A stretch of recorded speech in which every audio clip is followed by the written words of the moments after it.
Donc nouvelles élections, une autre formule. Parlez-nous de cette nouvelle formule et les objectifs de ce vote.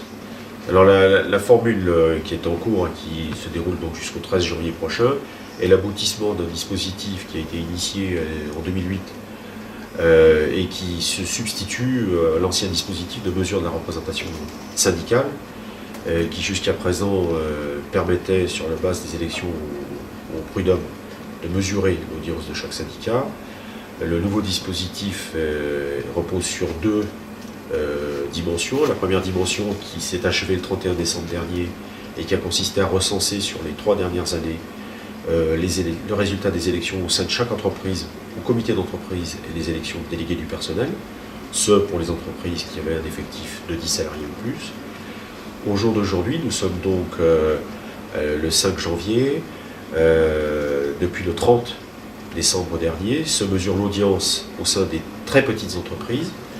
Et donc chaque salarié de très petite entreprise a reçu un matériel de vote qui lui permet, soit sous forme papier, soit sous forme internet, de voter jusqu'au 13 janvier prochain. Et ceci, additionné aux chiffres qui ont été recensés pour les autres entreprises, permettra de mesurer l'audience syndicale de chacune des organisations syndicales. Alors il y a deux enjeux. Premier enjeu, c'est pour le salarié, c'est pour être représenté. Et il y a aussi un autre enjeu, c'est les syndicats.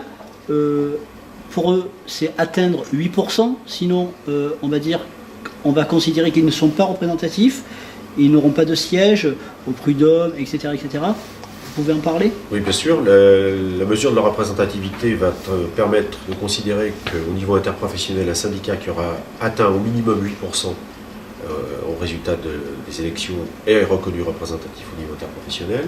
Et au sein de chaque branche, s'il a atteint 10% des votes, il sera reconnu représentatif au niveau de la branche. Donc ça, c'est pour mesurer l'audience syndicale et donc la représentativité de chaque organisation syndicale.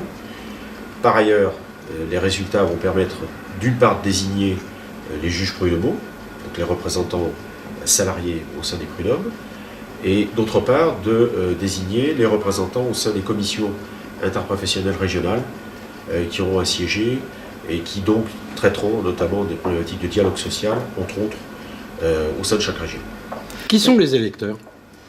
Sont électeurs tous les salariés qui travaillent tant auprès d'un particulier, par exemple quelqu'un qui emploie une aide à domicile ou une femme de ménage sous forme de chèque emploi-service, jusqu'à un salarié qui appartient à une entreprise de 9 salariés.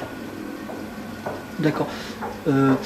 Donc, si vous deviez donner 3 raisons, ou 4 ou 2 raisons, des raisons pour que le salarié se prenne en main et aille voter, ça serait lesquelles ?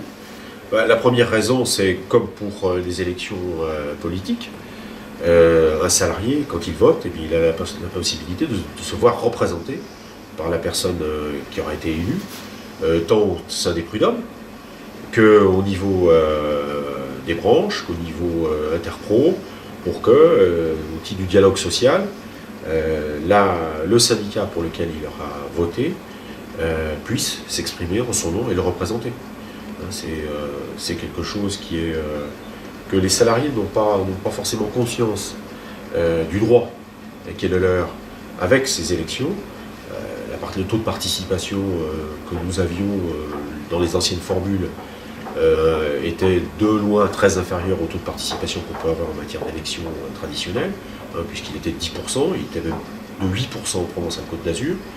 Donc ce que nous espérons, l'objectif de la ministre, c'est qu'au travers de ces élections, nous puissions avoir un taux de participation supérieur, parce que d'abord en ouvrant le collège électoral aux salariés des TPE, d'une part, qui n'étaient pas inclus dans les processus initiaux, et d'autre part, avoir au travers d'un mode moderne d'élection qui est le vote électronique ou le vote par courrier, de pouvoir alléger ou simplifier la vie du salarié qui n'aura pas à se déplacer comme il devait le faire avant dans un bureau de vote, comme il le fait en tant que citoyen lorsqu'il participe à des élections politiques.